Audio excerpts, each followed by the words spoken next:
வருகை புரிந்திருக்கும் அனைவருக்கும் வணக்கம். இசை பேரறிஞர் தர்மவரம் சுவாமிநாதன் அவர்கள் நிகழ்த்தும் திருமுறை தொடர் நிகழ்ச்சி இப்பொழுது தொடங்குகிறது. திரு சிவபிரகாசம் அவர்கள் விளக்கேற்றுவார்கள்.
சிற்றம்பலவனார்க்கு எல்லையில்லதோர் அடிமை பூண்டேனுக்கே அல்லறன் செய்யும்.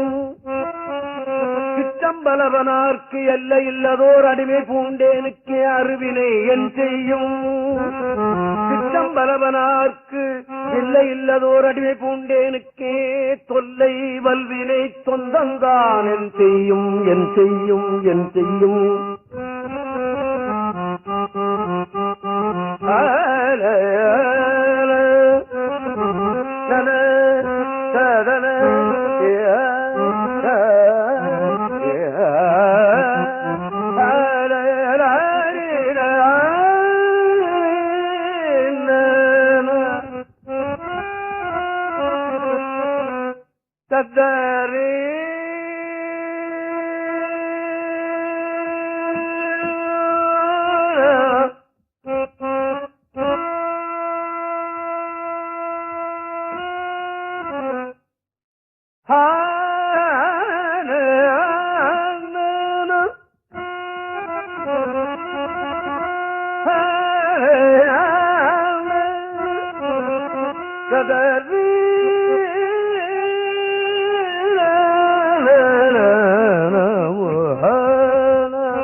அல்லலன் செய்யும் அருவினை என் செய்யும் தொல்லை வல்வினை சொந்தந்தான் என் செய்யும்.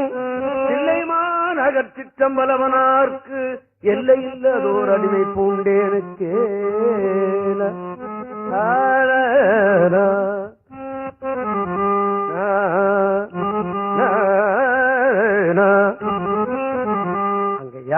பிட் நோட்ஸ் குடிக்கிறது அது சங்கத்தை பொறுத்ததா வெளியா? சரி சரி. ஏன்னு கேட்டா நான் பாடுறது கேட்க மாட்டாங்க, அதை படிச்சுக்கிட்டே இருந்துருவாங்க. அதுக்காக கொடுங்க.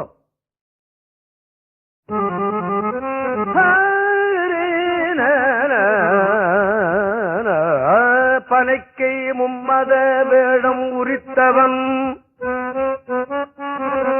நினைப்பவர் மனம் கோயிலா கொண்டவன் அனைத்தும் வேடமாம் அம்பல கூத்தனை திரைத்தனை பொழுதும் மறந்து உய்வனோ கூத்தனை மறந்து உய்வனோ கூத்தனை மறந்து உய்வனோ திரைத்தனை பொழுதும் கூத்தனை மறந்து உய்வனோ தினைத்தனை பொழுதும் கூத்தனை மறந்து உய்வனோ பனைக்கை மும்மத வேடம் உரித்தவன் நினைப்பவர் மனம் கோயில கொண்டவன் பனைக்கை மும்மத வேடம் உரித்தவன் நினைப்பவர் மனம் கோயில கொண்டவன் நினைப்பவர் மனம் கோயில கொண்டவன் பனைக்கை மும்மத வேடம் உரித்தவன் நினைப்பவர் மனம் கோயில கொண்டவன் அனைத்தும் வேடமா அனைத்தும் வேடமாம் அனைத்தும் வேடமாம் அம்பர கூத்தனை தினைத்தனை பொழுதும் மறந்துய்வனோ கூத்தனை மறந்துய்வனோ கூத்தனை மறந்துய்வனோ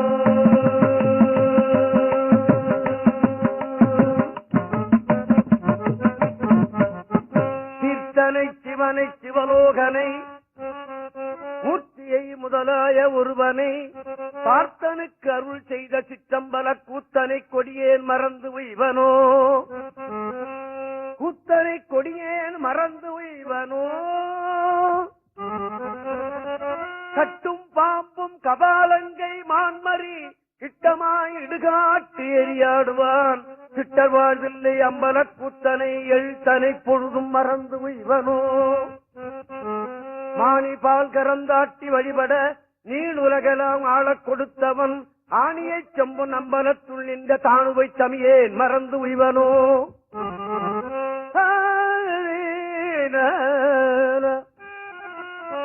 சித்தனை பெருங்காடரங்கா உடை முத்தனை உலை வெண்மதி சூடியை சித்தனை செம்பொன் அம்பலத்துள் நின்ற அத்தனை அடியேன் மறந்து உய்வனோ அத்தனை அடியேன் மறந்து உய்வனோ நீதியை நிறைவை மறை நான்குடன் ஓதியை ஒருவர்க்கும் அறிவொன்னா சோதியை சுடச் செம்பொன்னின் அம்பலத்து ஆதியை அடியேன் மறந்து உய்வனோ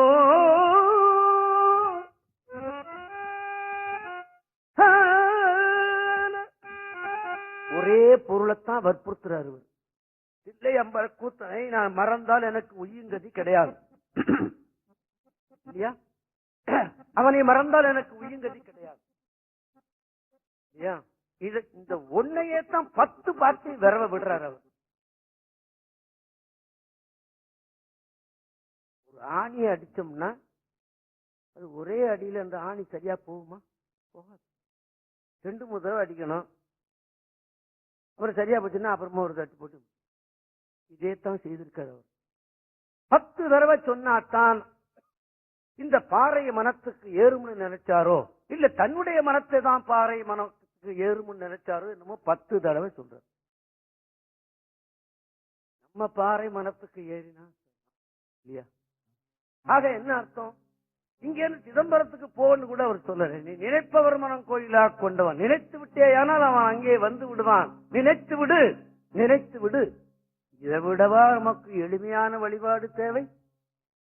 காசு பணம் தேவையில்லை, அங்க போய் தங்க வேண்டாம், ஹோட்டலுக்கு போக வேண்டாம், சாப்பாடு வேண்டாம், இங்க இருந்தபடியே அம்பலக்கூத்தனே அப்படின்னு சொல்லி நினைத்து விடு. இதத்தான் நம்ம பரமாச்சாரிய சுவாமிகள் நினைப்பு விட்டுறார் அப்படின்னு நான் நினைக்கிறேன். 10 தடவை இந்த பதியம் பூரா அப்படித்தான் வருது. அந்த கருத்துக்களை ஒழுங்க அவங்க தேவாரத்துல பாத்தீங்கன்னா கருத்தை சொல்றதுல அந்த ஒழுங்கு எனக்கு என்னமோ தேவாரத்தை நான் பிரியமா படிச்சதுனால அப்படி நினைக்கிறேனோ என்னமோ, என்னுடைய கருத்து அல்லது தேவாரத்தை படித்ததனுடைய கருத்து அந்த அவர்கிட்ட சொல்ற கருத்து சரியாக இருக்கு. அதத்தான் அந்த சொல்ற குறிக்கோள். திருஞான சம்பந்தருடைய பதியத்துல 8வது பாட்டுல ஒரு கருத்து சொல்றார், 9வது பாட்டுல ஒரு கருத்து சொல்றார், 10வது பாட்டுல ஒரு கருத்து சொல்றார், 11வது பாட்டுல ஒரு கருத்து சொல்றார். இது கரெக்டா அந்த 383 பதியத்துல கிட்டத்தட்ட 380 பதியத்துல அந்த கரெக்ட் அது வருது.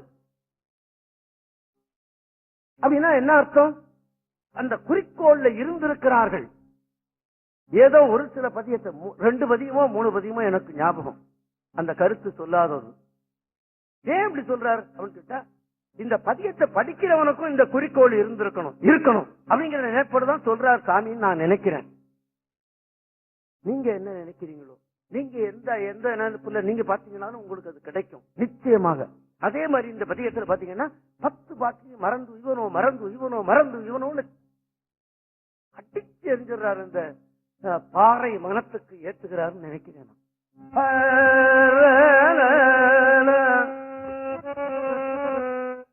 மைகொள் கண்டல் எந்தோளன் முக்கண்ணில் பைகொள் பாம்பரை ஆர்த்த பரமனார் செய்யமாதுரை சிற்றம்பலத்து எங்கள் ஐயனை அடியேன் மறந்து இவனோ முழுதும் வானுலகத்துள தேவர்கள் தொழுதும் போற்றியும் தூய செம்பொன்னினால் எழுதி மேய்ந்த சிற்றம்பல கூத்தனை எழுத ஏன் மறந்து எங்கனும் இவனோ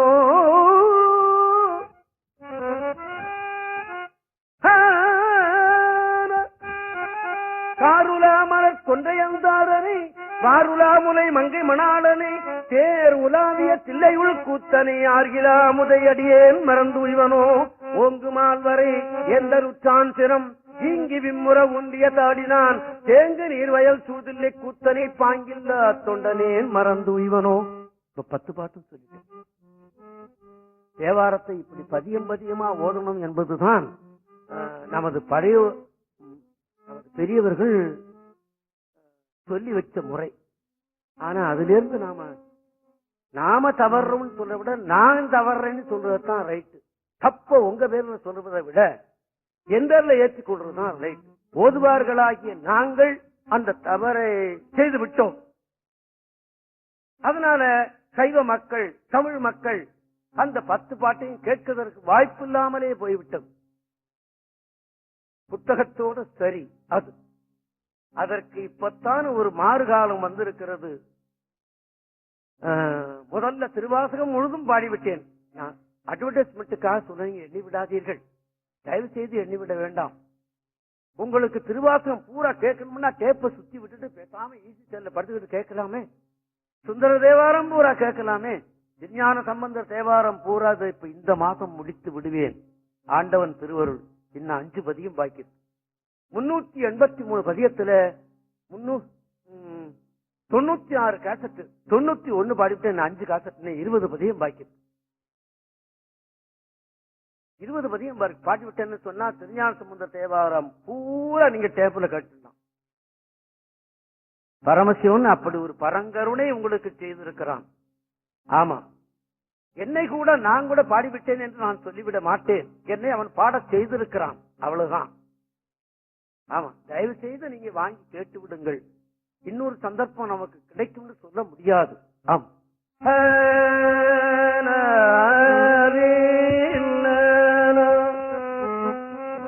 பாங்கில்லா தொண்டனேன் மறந்து உய்வனோ ஓங்கு மால்வரை எந்த நொற்றான் தீரம்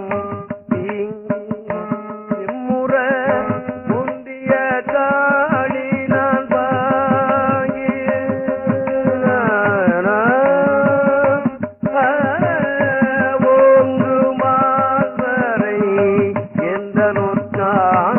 புறம் நீங்கி விம்முற பூமியதாகினான் எங்கு நீர்வயல் தூதில்லை கூத்தனை ஆகினா தொண்டனேன் மறந்து உய்வனோ மறந்து உய்வனோ மறந்து உய்வனோ.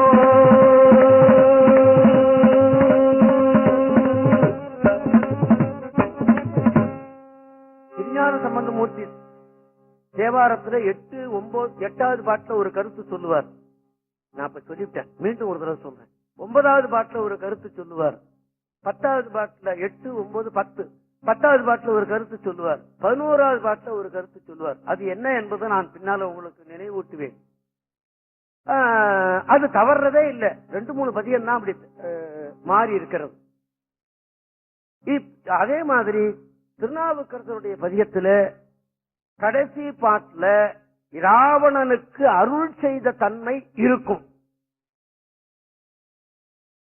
ராவணனை அடர்த்து விட்டான் என்று நாம எண்ணிவிடக் கூடாது. அடர்த்தவன் என்ன செய்தான் தெரியுமா? அடிச்ச கைதான் அணைத்து விட்டது. அப்படி ஒரு சொல்லு நம்ம நாட்டில் உண்டல்லவா, அடிக்கிற கை அணைக்கும் என்று சொல்லுவார்கள் அல்லவா. அதே மாதிரி அவன் என்ன பண்ணினா, அவன்கிட்ட இந்த போக்கிர்த்தனத்தெல்லாம் அடர்த்து விட்டு அவனுக்கு நல்ல அருள் செய்தான். ராவணனுக்கு ராவணன்கிற பேரை கொடுத்தவனே பரமசிவன் தானே. அதுக்கு முந்தி அவனுக்கு தசக்கிரீவன் என்று தானே வேறு. அவனுக்கு ஒரு வாழ் கொடுத்தான், பேர் கொடுத்தான், எல்லாம் கொடுத்தான் சிவன். இந்த கருத்தை நாவுக்கரசர் தன்னுடைய கடைசி பாட்டுல, தன்னுடைய பதியந்தோறும் கடைசி பாட்டுல சொல்ல தவறுறதுல ஒரு சில பதியம் தான். 2 எனக்கு ஞாபகம், 2ஓ 3ஓ அவ்வளவுதான். பாக்கி 313 பதியத்துல 310 வரைக்கும் அந்த கருத்தை அவர் சொல்ல தவறவே இல்லை. அப்ப என்ன அர்த்தம்? சொல்றதுலையும் தவறதில்லை, செயல்லையும் தவறதில்லை. அந்த குறிக்கோளோடு அவர்கள் இருந்திருக்கிறார்கள் என்று அர்த்தம். அதை ஏன் அப்படி சொல்லுகிறார் என்று கேட்டா, வரலாறு சொல்லுகிறார்கள். கைலாய மலையை ராவணனுடைய ரதம் எந்த திக்கிலையும் போகக்கூடிய வலிமை பெற்றது. ஒரு நாள் தேர்ல ஏறிட்டு போனா இடையில இவனுடைய ரதம் போகாமல் தடுத்து நின்றது கைலாய மலை இருந்ததுதான் காரணம். ஏண்டா ரதம் போகல அப்படின்னு கேட்டான். கைலை மலை இருக்கிறது, பரமசிவன் உறைந்திருக்கிற கைலை மலை என்று சொன்னானா ரதத்தில் இருக்கிறவன். ஏண்டா தூக்கி எரிடா அந்த மலைன்னு தூக்குனா. இவன் தூக்குனது யார்? ராவணன். அந்த மலையை தூக்கி அண்ணாண்ட வச்சுட்டு அப்புறமா இவன் ரதத்தை விட நினைச்சான். வலிமை எங்கே மாறுபடுகிறது பாத்தீங்களா? இவன் தினந்தோறும் வணங்குகிற பரமசிவன் இருக்கிற இடம் இது.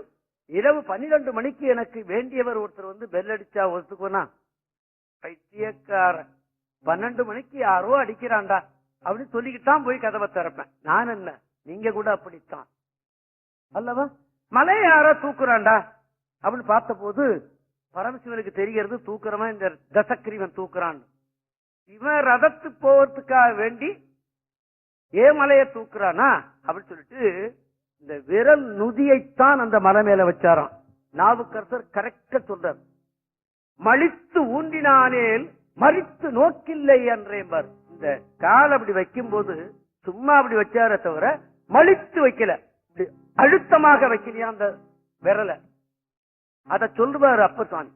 மலித்திரை ஊண்டினானேல் மறித்து நோக்கில்லை அன்றே. அவன் அப்படி வலிமையா ஊண்டி இருந்தானே, ஆனால் இந்த ராவணன் ஒருத்தன் இருந்துட்டான்னு கூட போயிருக்கும்.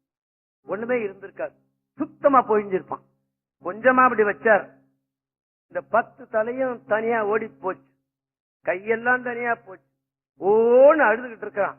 அந்த வேளையில தான் வாகீச முனிவர் என்று ஒருவர் வந்தாராம். அங்க ஏண்டா இப்படி கத்துற, என்னடா தப்பு பண்ணினே அப்படின்னு கேட்டாராம். கைலாய மலையை தூக்குனே சாமி இப்படி செய்யலாமாடா, செய்யலாமா? பரமசிவன் மலையை பார்த்து கும்பிடு போட்டு போதியா? நீ வந்து உன்னுடைய ரதம் போலங்கிறதுக்காக வேண்டி அவனுடைய வீட்டையே தூக்குறிய, தப்பு இல்லையா? சரி, இந்த தப்புல இருந்து நீ தப்பிக்கிறதுக்கு என்ன வழி தெரியுமா? பரமசிவன் பாட்டே வடிவமானவன், பண்ணின் இசையாகி நின்றாய் போற்றி என்று சொல்லுவார் இதே அப்பர் சுவாமிகள். ஆமா, ஏழிசையா இசைப்பயனாக இருக்கிறவன் சிவன் என்று சுந்தரரும் சொல்லுவார். அவனை பாடிவிடு, உன்னுடைய குற்றம் எல்லாம் மறைந்து விடும், அருள் கொடுத்து விடுவான், அதுலதான் அவன் சந்தோஷப்படுவான். அப்படியா அப்படி சொல்லிட்டு என்ன பண்ணினா, இந்த தலை, இந்த உருண்டு போன தலை, இந்த கை காலெல்லாம் எடுத்து வச்சு ஏதோ ஒண்ணு பாடினான். பாடினதுக்கு அப்புறம் தான் பரமசிவனுடைய அருள் கிடைச்சது. ராவணன்கிற பெயர் கொடுத்தான். எத்தனையோ ஆண்டுகள் வாழக்கூடிய தகுதியை கொடுத்தான். இந்த அருள் எல்லாம் அவனுக்கு கிடைச்சது. இந்த நினைப்பைத்தான் அப்படி அவனுக்கு இந்த போக்கிர்த்தனம் பண்ண ராவணனுக்கு இந்த சூட்சுமத்தை சொல்லிக் கொடுத்தார் என்பதற்காக வேண்டிதான் வாகீச முனிவர் திருநாவுக்கரசரா பிறந்தார் என்று சொல்லுவார்கள். நல்லதுதானே சொன்னாரு. அதுக்காக வேண்டி இவருக்கு வாகீச முனிவருக்கு இப்படி ஒரு பிறப்பு கிடைச்சு போச்சே அப்படின்னு கூட நான் சில வேளையில என்றது. இதுக்கு சரியான பதில் என்ன என்று எனக்கு யாரும் சொல்லல. கிடைச்சதுன்னா நான் உங்கள்கிட்ட சொல்லுவேன், நான் தெரிஞ்சு கொள்ளுவேன்.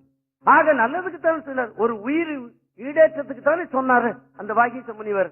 தப்பு ஒண்ணும் இல்லையே.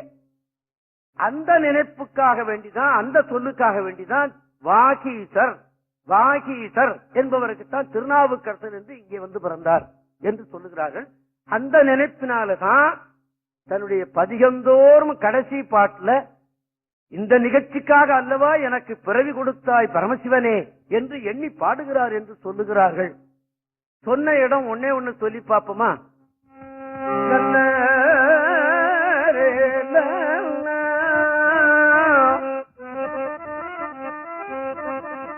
போர்த்தாய் அங்கோரானையில் ஈருரி தோல் புறங்காடரங்கா நடமாட வல்லாய் ஆட்டானர கந்தனை மால்வரைக்கு அடச்சிட்டு அருள் செய்த அது கருத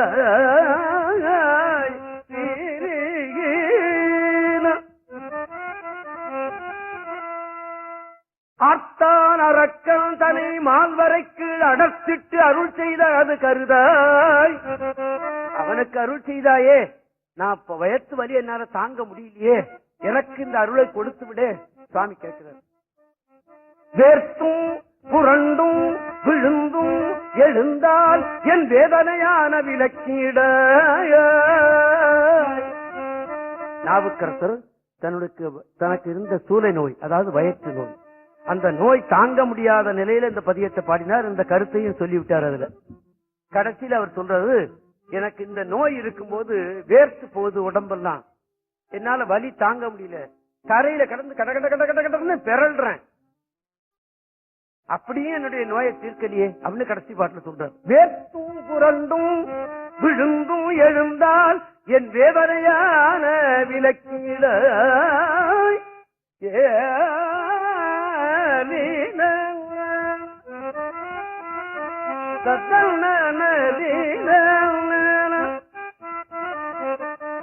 சரி, அவருக்கு வயிற்று நோய் இருந்தது, சூளை நோய். அத கடைசி பாட்டு வரலையும் அந்த சூளை நோய் தீரலன்னு அவர் சொல்றாரு. யாரு? நாவுக்கரசர். ஆனா அந்த சூளை நோய் தேர்ந்து விட்டதுன்னு இன்னைக்கு இருக்கிறது அல்லவா, அது எப்படி நம்ம சொல்ல முடியும்? தீர்ந்து விட்டது எப்படி சொல்ல? கடைசி பாட்டு வரல, கடைசி வரலையும் அந்த பத்திரத்துல என்ன இருக்கிறது? இந்த பாட்டினுடைய இடம் இருக்கிறது. ஐயா வரிப்பளவு போட்டு கூட எழுத முடியாது இல்லையா?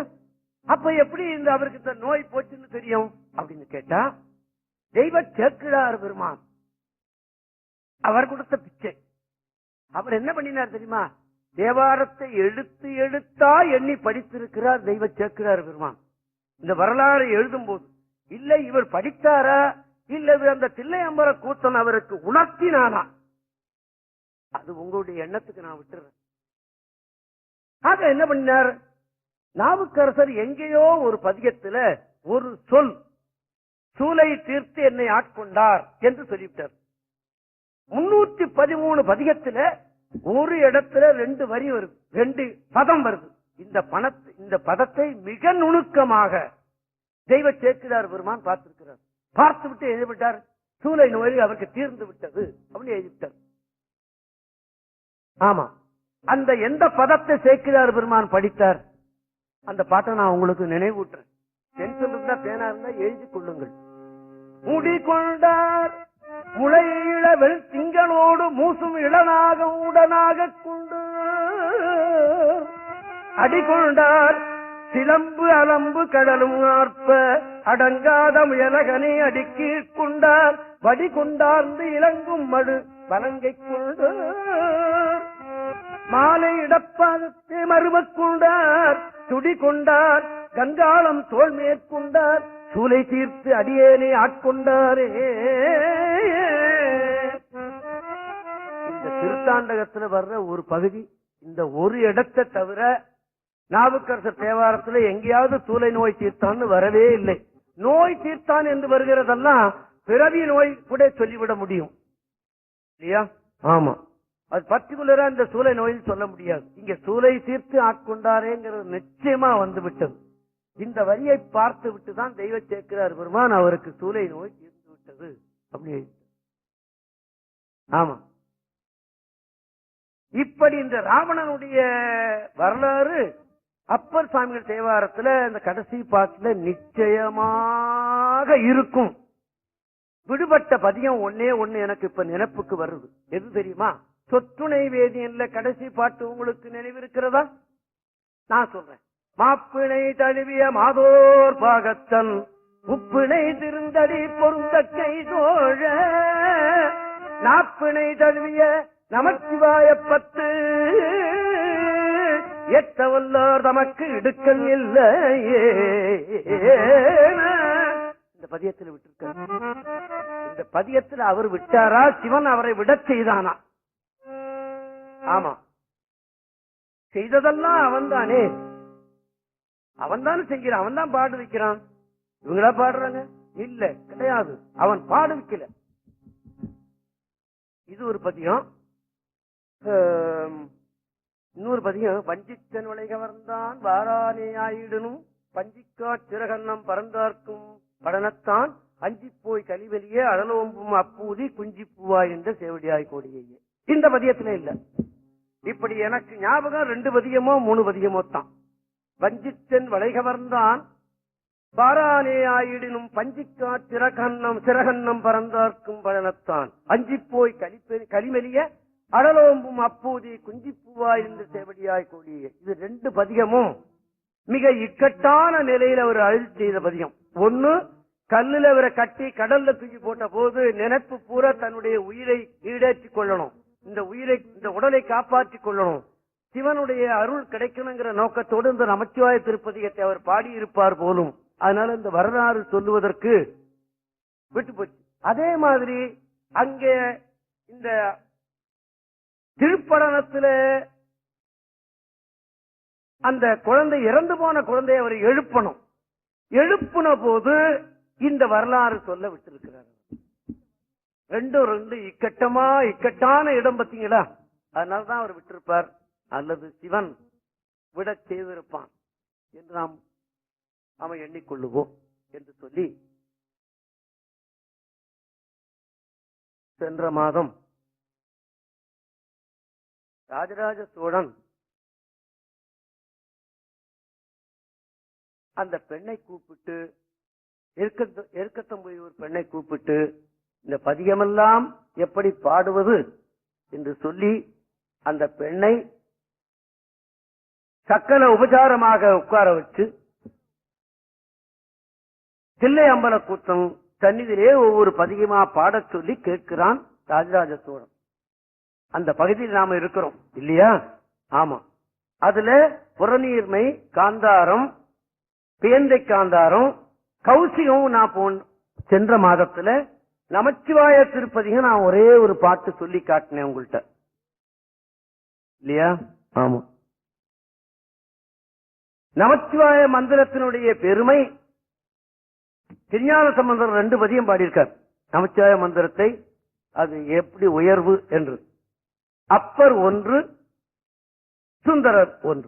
ஆக நமச்சிவாய மந்திரத்தினுடைய பெருமை 4 பதிகத்தில் பேசப்படுகிறது தேவார திருமுறையிலே. அதுல காவலாகி என்று தொடங்கும் நமச்சிவாய திருப்பதிகம் திருஞான சம்பந்தமூர்த்தி நாயனாரின் கடைசி பதிகம். அது முதல் பதிகம் தோடை சிவியன், கடைசி பதிகம் காவலாகி. ஒரு ஜோதி தெரிந்தது. அந்த ஜோதியில அவர் வந்திருந்தவங்க அத்தனை பேரோடையும் அவர் சிவன் சிவன் திருவடிக்கு சேருகிறார். கடைசியாக அவர் சொன்ன திருப்பதிகம் காதலாகி கசிந்து கண்ணீர் மல்கி என்று தொடங்கும் திருப்பதிகம் அல்லவா? ஆமா, கடைசியாக சொன்னது எது? அது. இப்போ ஒருத்தருக்கு நாம நினைவு நாள் கொண்டாடுறோம்னு சொன்னா அவங்களுக்கு என்ன விருப்பமோ அதை நாம செய்யறோம். நான் செய்யறத சொல்றேன். எங்க அம்மாவுக்கு இந்த கோதுமை அல்வான்னா ரொம்ப பிடிக்கும். அதை நான் வாங்கி அவங்களுடைய நினைவு நாள் கொண்டாட தவறுவதே இல்லை. நிச்சயமா அந்த கோதுமை அல்வா நிச்சயமா வாங்கிட்டு போடுவேன். என்ன பலகாரம் வாங்கிட்டு போனாலும் அவங்க அதெல்லாம் தூக்கி வச்சிருவாங்க. அதெல்லாம் வேண்டாப்பா, இந்த கோதுமை அல்வா மாதிரி அவங்க எடுத்து வச்சுக்குவாங்க. இது எனக்கு தெரியும் ஆனதுனாலே அவங்களுடைய நினைவு நாள்ல நான் அதை செய்ய தவறுறதே கிடையாது. அந்த மாதிரி கடைசியாக அவர் சொல்லிட்டு போன பதிகம் எது? காதலாகி கசிந்து. அந்த திருப்பதிகத்தை தெய்வமே என்று நாம எண்ணவனும். ஒன்னு. ரெண்டாவது, அந்த பதிகத்துல என்ன கருத்து சொல்லப்படுகிறது? காதலாகி என்று சொன்னால் பேரன்பு கொண்டு என்று பொருள் பண்ணணும். இன்னைக்கு பார்க்கிற காதலாகி என்பது ரொம்ப டேஞ்சர், அது ஏற்றுக்கொள்ள முடியாத ஒன்று. காதலாகி அந்த பேரன்பு வரும் பொழுது உள்ளத்துல கசிவு வரும், கண்ணீர் வரும். நிச்சயமா நமக்கு வேண்டியவங்க ஒருத்தர் தவறிவிட்டால் அல்ல அவர்களுக்கு ஒரு இடர்பாடு ஏற்பட்டால் நாம அழறோம். எப்போ ரொம்ப மிக வேண்டியவர்களா இருந்தா தான் அது நமக்கு வரும் இல்லையா?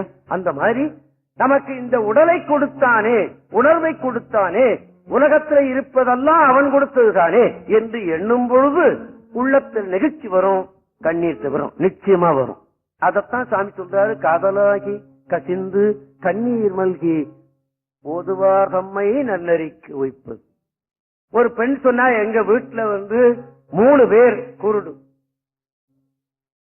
பிறந்த குழந்தைகள் 3 குருடு. அந்த தாய் தந்தையருக்கு எப்படி இருந்திருக்கும்? கொஞ்சம் எண்ணி பாருங்க. திருச்செந்தூர்ல ஒரு நண்பர், எனக்கு யாருன்னு குறிப்பிட்டு சொல்ல மாட்டேன், அந்த வீட்டுல 4 பையன் பிறந்தா 4 பையனும் ஊமை. 5வது பிறந்தான் ஒருத்தன், அவன் தான் தேவாரம் பாடினான். அப்ப அந்த தாய் தந்தையுடைய உள்ளம் எப்படி இருந்திருக்கும்? எண்ணி பாருங்க. நம்மளை நன்றாக படைத்தான் இல்லையா? அதத்தான் சொன்னார் திருமூலர், என்னை நன்றாக இறைவன் படைத்தனன். எதற்கு தெரியுமா? தன்னை நன்றாக தமிழ் செய்யுமாறு. அதனால அந்த மாதிரி அவனை வாழ்த்திவிட வேண்டியது நம்முடைய கடமை. வாழ்த்துவதற்கு இதுதான் வழி சொல்றாரு. காதலாகி கசிந்து கண்ணீர் மல்கி ஓதுவார் தம்மை நன்னறிக்கு வைப்பது. நல்ல நெறிக்கு நீ போகணும்னு சொன்னா வேற ஒரு வழியும் உனக்கு கிடையாது. பஞ்சாட்சர மந்திரத்தை சொல்லிவிடு. நன்னறிக்கு வைப்பது வேதம் 4லும் மெய்ப்பொருளாவது நாதன் நாமம் நமச்சிவாயவே. காதலாகி கசிந்து கண்ணீர் மல்கி ஓதுவார் தம்மை நன்னறிக்கு வைப்பது வேதம் 4லும்.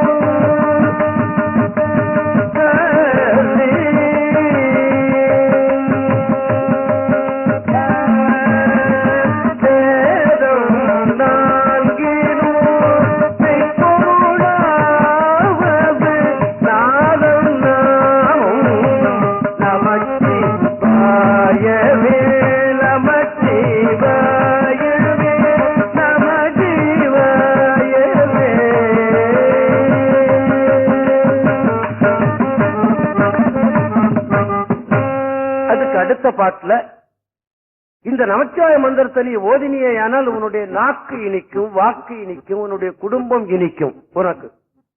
ஆமா, நிச்சயமாக இந்த நமச்சிவாய மந்திரத்தை சொல்லிவிடு. நம்புவார் அவர்.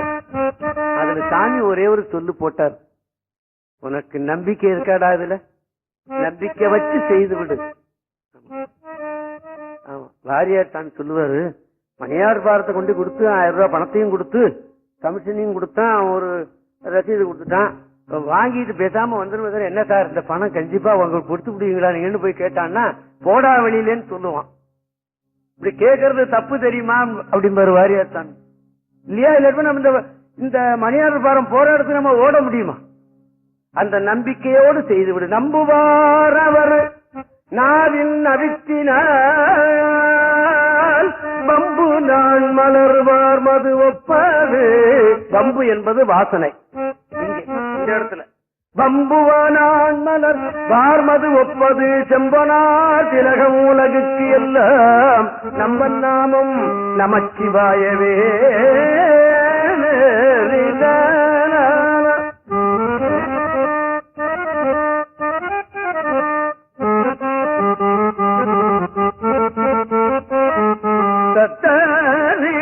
நெக்குள் ஆர்வம் மிக பெருகி நினைந்து அக்குமாலை கொடு அங்கையில் எண்ணுவர். நம்ம சமய சின்னம் விபூதி, ருத்ராட்சம், பஞ்சாட்சம். வாயில பஞ்சாட்சம் வரும், கழுத்துல ருத்ராட்சம் இருக்கும், நெத்தியில விபூதி இருக்கும்.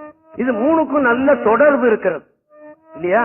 ஆமா. அதனாலதான் நீரணிந்து உன் அடைக்கலம் கண்டாயம்பர். படைக்கலமாக உன் நாமத்தெழுத்தெஞ்சன் நாவிக்கொண்டேன், இடைக்கலம் அல்லேன் எழுபிறப்பு உனக்கு ஆட்சிகின்றேன், துடைக்கினும் போகேன் தொழுது வணங்கி தூணீர் அணிந்து உன் அடைக்கலம் கண்ட. ஏன் அத குறிஞான சம்பந்தர் சொல்வார், நெற்றியிலே நீர் இல்லாதவன் செய்கிற தவம் பாழ் அப்படின்னு எழுதிட்டார் சிவபோசாரத்தில். நெற்றியிலே பூதியிலா செய் தவமும் பூரணமாம் சோதி கடலறியா ஆதானும் சுத்த விழல் எனவே நீத்து விடு என்பது குறிஞான சம்பந்தருடைய வாக்கு. ஆக அப்ப திருநீரும் இப்ப நம்ம நாட்டுல திருநீர் பூசாத சாமியார்கள் ரொம்ப பெருத்து போனாங்க. அதை நான் சொல்லப்படாது, விட்டுறேன். அப்ப நீர் இல்லாதவன் செய்கிற தவம் தவமாகாது என்பது நமது பெரியவருடைய வாக்கு என்பதை நாம் எண்ண வேண்டும். ஆக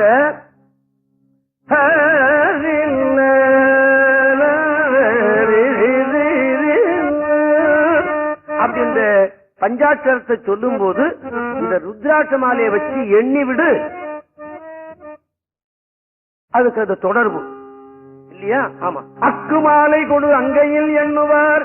இன்னொன்னு ஆத்திர போட்டாலும் அளந்து போடு. ஒரு 1000 சொல்லணும்னு சொல்லிட்டு உட்கார்ந்தானா இவன் பாட்டு சொல்லிட்டே இருந்தானா 1000 போச்சா 1500 போச்சான்னு இவனுக்கு தெரியாம போடும் இல்லையா?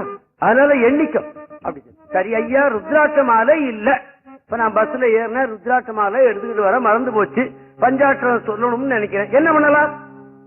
அப்படி சொன்னா நம்ம பெரியவர்கள் அப்படி அதற்கும் வகுத்து கொடுத்து இருக்கிறார்கள். எப்படியாவது நீ பஞ்சாட்சரத்தை சொல்லிவிடு என்பதுதான் அவர்களுடைய நோக்கம் என்பதை நாம் எண்ணிக்கொள்ளும். அப்படி ருத்ராட்சமாக இல்லாத போது இந்த கையில எண்ணி விடு, கோடு போட்டிருக்கான் பாத்தீங்களா, அந்த கோடை எண்ணி விடு, அப்படி எண்ணி விடு. இதுக்கு பேர் கரஜபம் என்று பேர் வச்சான். அது அந்த செய்கையை மாத்திரம் சொல்றதுக்கு இல்லாம அதுக்கு பேரும் வச்சான் பாருங்க, கரஜபம்னு அதுக்கு பேர் வச்சான். இது ஜபம், இது கையில என்றதுனால கரஜபம் என்று அதற்கு பேர் வைத்தார்கள். எப்படியாவது சொன்னாச்சர் தான், சொல்லி இந்த உயிரை ஈடேற்றி கொண்டால் சரிதான். இதான் அவங்களுடைய நோக்கம் என்பது நாம எண்ணணும்.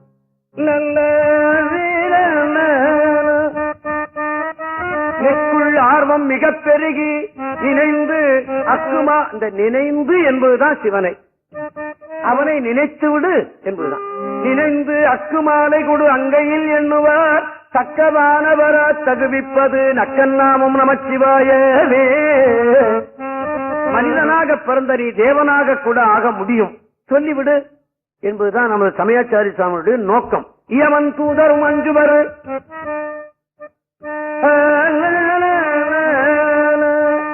இயமன் தூதரும் அஞ்சுவரின் சொல்லால் நயம் வந்து ஓதவல்லார் தம்மை நன்னினார். சாமி இதில் ஒரு கருத்து சொல்றார். அதாவது நீ சொல்லாவிட்டாலும் பரவாயில்லடா, யாராவது சொல்றவனுடைய திருவடியில போய் விழுந்து விடு, அப்படி ஒரு சாய்ஸ் கொடுக்கிறார் நான் நினைக்கிறேன். அப்படி பஞ்சாட்சரத்தை சொல்லி சொல்லிதான் மார்க்கண்டேய முனிவர் தனக்கு வந்த காலனை சிவனை விட்டு உதைக்க செய்கிற அளவுக்கு அது வந்து விட்டது என்று நாம எண்ணணும் இல்லையா? ஆமா. மார்க்கண்டேய முனிவருக்கு 16 வயசு முடிஞ்சு போச்சு, திருக்கடையூர்ல இருந்தார் அவர். பஞ்சாட்சரம் சொன்னார், சிவனை வழிபட்டார், யமன் போயிட்டான் இல்லையா?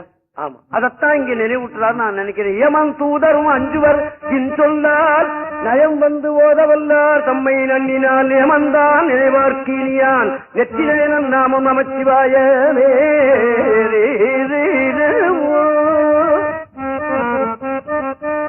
சொல்வாரேனும் சில பேருக்கு அந்நிய பதார்த்தம் இல்லாம சாப்பிட முடியாது, அப்படி இருக்கிறான் இல்லையா? இல்லையா? அவனாயிருந்தாலும் பரவாயில்லை. அப்படின்னா என்ன அர்த்தம்? பரவாயில்ல நம்ம சாப்பிட்டுக்கலாம்னு அர்த்தம் இல்ல, போனா போதுன்னு ஒரு சாய்ஸ் கொடுத்தாரு. எப்படியாவது பஞ்சாட்சரம் சொல்லிடாது. கொல்வாரேனும் குணம்பல நன்மைகள் இல்லாரேனும் குணத்துல இவன் நாய அது வாரியாசாமி சொல்லுவார், அவன் தேளு பாம்பு தட்டுவாக்கிலி அப்படி இருக்கா மனிதன் குணத்துல இன்னைக்கு அப்படிம்பாரு இல்லையா. குணம் இல்லாவிட்டாலும் பரவாயில்ல, பஞ்சாயத்துல சொல்லி நல்ல குணம் உனக்கு வந்துடும் அப்படிங்கிற. நியமன் தூதர் அஞ்சுவரின் சொல்லால் நயம் வந்து ஓதவல்லார் நம்மை நன்னினால் நியமந்தான் நினைவார்க்கு இனியா நெற்றினோச்சிவாயமே கொள்வாரேனும் குணம்பல நன்மைகள் இல்லாரேனும் எல்லா தீங்கையும் நீங்குவர் என்பதால். இன்னொன்னு நான் சொல்லல, பெரியவர்கள் அப்படி சொல்லுவார்கள் அப்படின்னு சொல்லிவிட முடிக்கிறார் சுவாமி. எல்லா தீங்கையும் நீங்குவர் என்பதால் நல்லா நாம் நமச்சிவாயே மந்தரம் மன்ன பாவங்கள் மேவிய. நீ எண்ணில்லாத ஒரு மலையை போல நீ பாவம் பண்ணியிருந்தாலும் பரவாயில்ல, இனிமே பாவம் பண்ண மாட்டேன்னு சொல்லிவிட்டு இந்த பஞ்சாட்சரத்தை சொல்லிவிடு, அந்த பாவம் உனக்கு அழிந்து விடும்.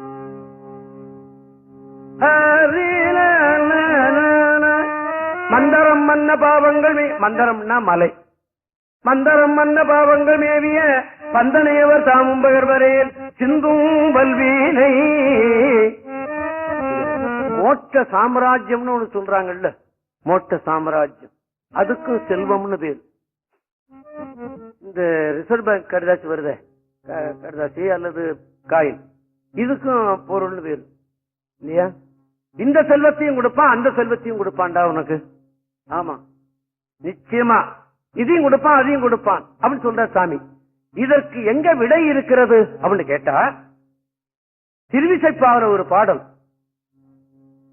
பஞ்சாட்சரத்தை சொல்றவனுக்கு என்ன கிடைக்கும்னு எழுதி வச்சிருக்கிறார் அவர்.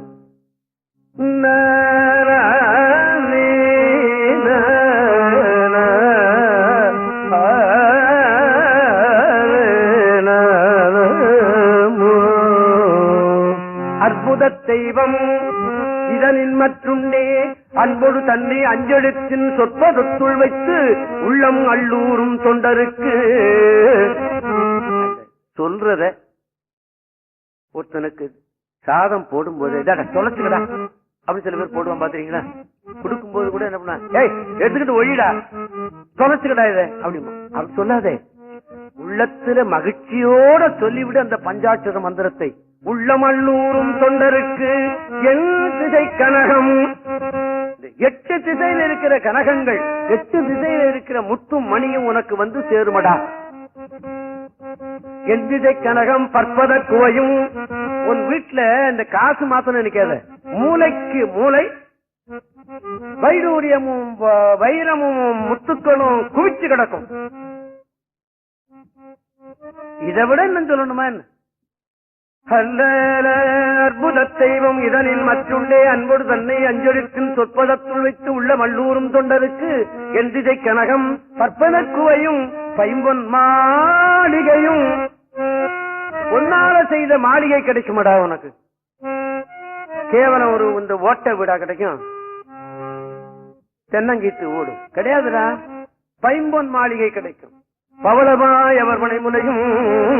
உனக்கு இந்த இல்லற சுகம் உனக்கு வேணுமா, அதுவும் கொடுத்து விடுவான்.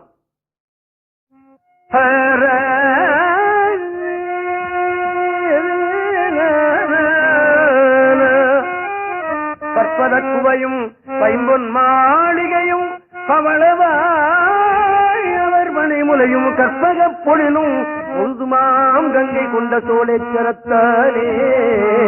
இதெல்லாம் சொல்லிவிட்டு நீ நினைத்ததெல்லாம் கூட கிடைக்கும் போ அப்படி எழுதிட்டாரு. அதான் கற்பக பொழிலும். பாட்டு பூரா சொல்லிவிடுறேன் இப்போ. அற்புத தெய்வம் இதனில் மற்றுண்டே அன்போடு தன்னை அஞ்செடுத்தின் சொற்பதத்துள் வைத்து உள்ள மல்லூரும் தொண்டருக்கு என் திசை கனகம் பற்பத குவையும் பைம்பொன் மாளிகையும் பவளமாய் அவர் மனைமுனையும் கற்பக பொழிலும் முழுதுமாம் கங்கை கொண்ட சோழேச்சரத்தானே. கங்கை கொண்ட சோழேச்சரத்தானே, கங்கை கொண்ட சோழேச்சரத்தானே என்பது திருவிசைப்பாவில கங்கை கொண்ட சோழேச்சரம்னு ஒரு ஊர் இருக்கு, உங்களுக்கு தெரியும். அந்த ஊர் தான் ராஜராஜ சோழனுடைய பையன் கட்டினது இல்லையா. அதனால அந்த கோயிலும் இந்த கோயிலும் ஒன்னே மாதிரி இருக்கும், பார்த்தா தெரியும். இங்க விழுப்புரத்துல இருந்து திருச்சி போற வழியில அந்த கங்கை கொண்ட சோழேச்சரம் நல்லா கோபுரம் தெரியும். ஆமா, எப்பாவது முடிஞ்சா போய் தரிசனம் பண்ணிட்டு வரலாம். நல்ல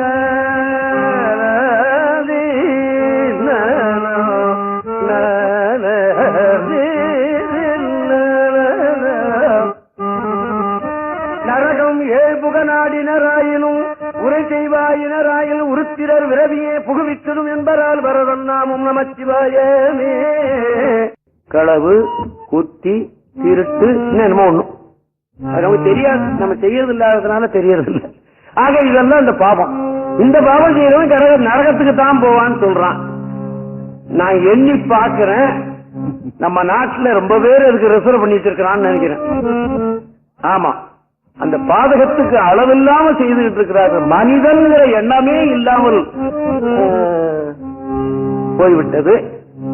இந்த நாடு இல்ல, இந்த நாட்டிலையும் அப்படித்தான் இருக்கும் போல இருக்கு. இந்த மனித இனத்தை கடவுள் எப்படித்தான் காப்பாற்ற போகிறானோ என்று எண்ணி பார்த்தோம். ஏன்னா நெஞ்சு வெடித்து போகும்போது சில வேளையில நீங்கள் பண்ற அட்டூழியம். ஆமா, சரி கடவுளை திருத்துவானாக என்று விட்டு விடுவோம். நரகம் ஏழ்புக நாடினராயினும் உரை செய்வாயினராயின் உருத்திரன் விரவியே புகுவித்திடும் என்பதால் வரதன் நாமம் நமச்சிவாயமே. இலங்கை மன்னன் எடுத்த அடுக்கல் மேல் தலங்கள் கால்விரல் சங்கரன் உண்டலும் மலங்கி வாய்மொழி செய்தவன் உள்வகை தலங்கள் நாமம் நமச்சிவாயமே. இந்த இலங்கை மன்னன் அந்த கைலாய மனை எடுத்தான் அல்லவா, இதான் அந்த 8வது பாட்டில் சொல்றார். தவறாம சொல்லுவார். அவன் ஓதினதும் இந்த நமச்சிவாய மந்திரம் தான் என்று நினைவூட்டுகிறார் நமக்கு. போதன் போதன கண்ணனும் அண்ணல்கள் பாதந்தால் முடிநேடிய பண்பராய் யாதும் காண்பரிதாகி அலந்தவர் ஓதும் நாமம் நமச்சிவாயவே.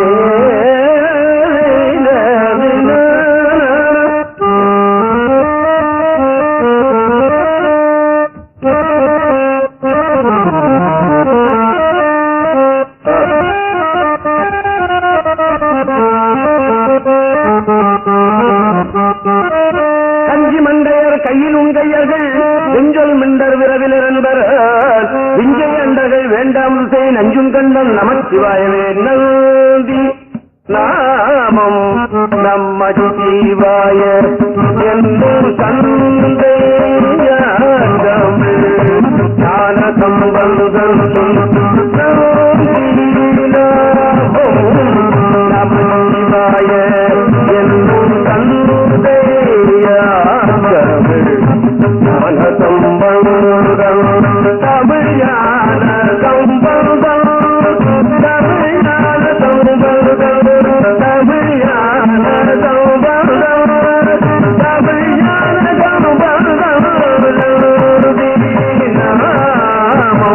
நமச்சிவாய என்னும் தந்தைய ஞான சம்பந்தன் சிந்தையார் மகிழ்ந்து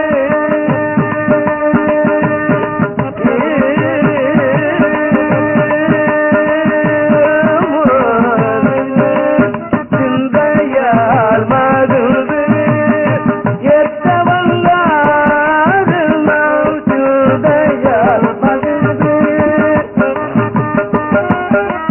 சிந்தையார் மகிழ்ந்து ஏற்றவல்லாது பந்த பாதம் அருகவல்லாது பந்த பாதம் அருகவல்லாது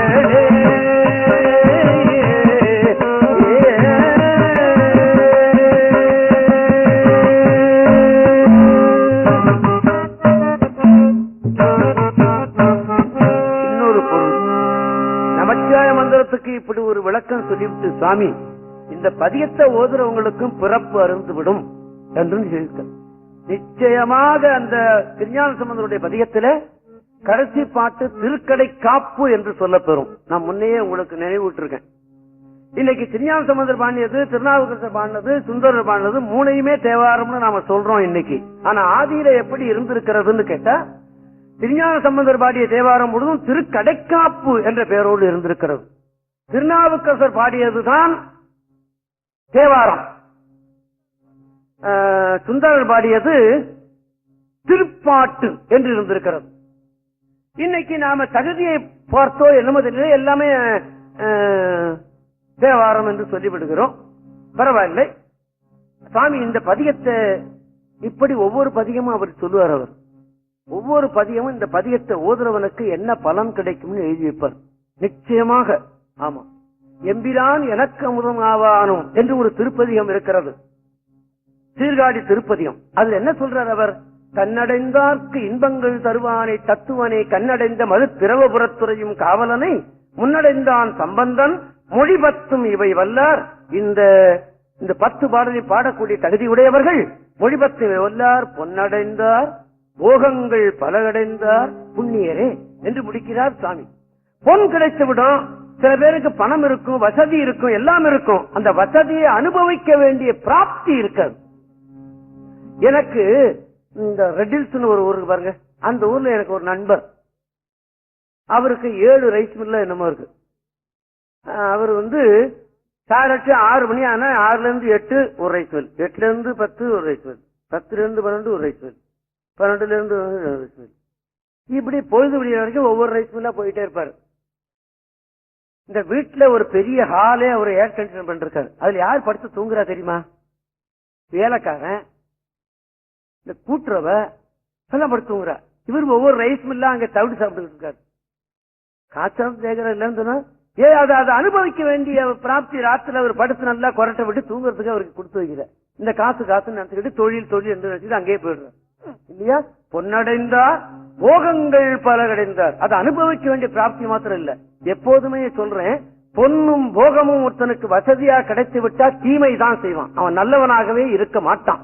பதவிக்கு வந்தவன் கூட அவன் செய்யற காரியம் நல்ல காரியம் கூட இருக்க, கெட்ட காரியம் கூட இருக்க பார்த்தா கணக்கு போட்டு பார்த்தா கெட்டதுதான் ஜாஸ்தியா போடும். அப்படித்தான் இருக்கிறது நான் பாக்குறேன். ஒரு சமயம் என்னுடைய கணிப்பு அப்படி இருக்கோ என்னமோ, அது உங்களுடைய எண்ணத்துக்கு நான் விட்டுறேன். ஆக பொன்னடைந்தார் போகங்கள் பலகடைந்தார் புண்ணியரே, அவன் புண்ணியவானாகவும் இருப்பான் என்று எழுதி வைக்கிறார் சம்பந்தர் தேவாரத்தை படித்தவன் என்று சொல்லுகிறார் அவர். இந்த பதியத்தை அப்படி சொன்னா நிச்சயமா கிடைக்குமான்னு நீங்க நினைக்கலாம். நிச்சயமா கிடைக்கும். நான் என்னுடைய வாழ்க்கையிலேயே நான் பார்க்கிறேன். நிச்சயம் என்னுடைய வாழ்க்கை தான் நான் பார்க்க முடியும், இன்னொருத்தருடைய வாழ்க்கையை நான் பார்க்க முடியாது அல்லவா? என்னுடைய வாழ்க்கையை நான் பார்த்தேன்னு சொன்னா,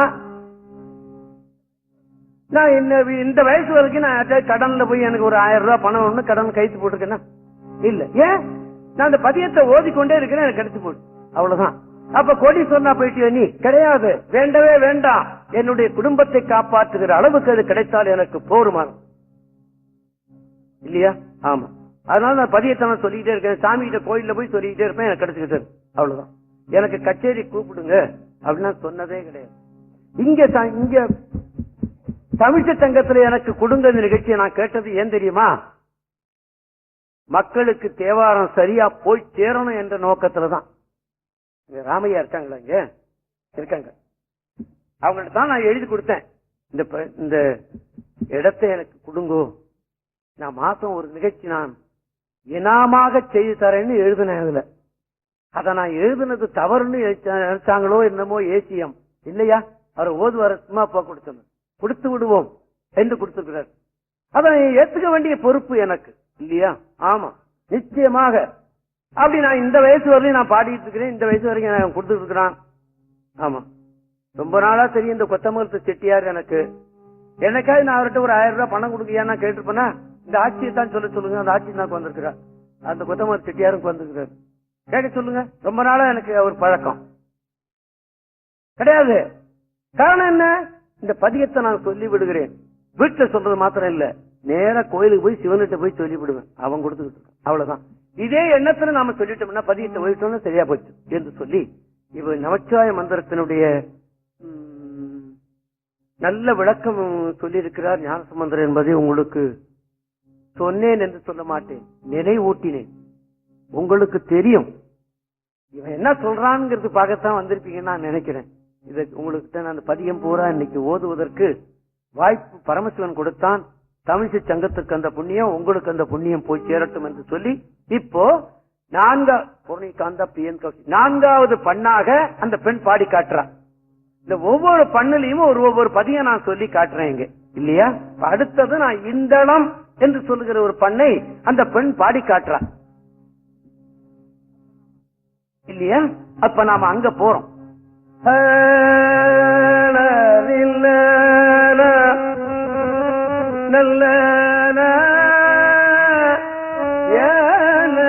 இந்த இடத்துல கூட ராகத்தை நான் மாத்துறேன். ஏன்? மேடை, இந்த மேடைக்காக நான் அப்படி செய்ய வேண்டிய ஒரு சூழ்நிலை. யாராவது கொஞ்சம் சங்கீதம் தெரிஞ்சவங்க இருந்தா மன்னித்து விடுங்கள்.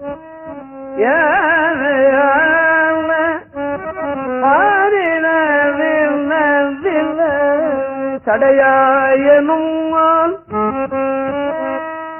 சரண்யனுமால் விடையாயனுமால் வெறுவா விழும்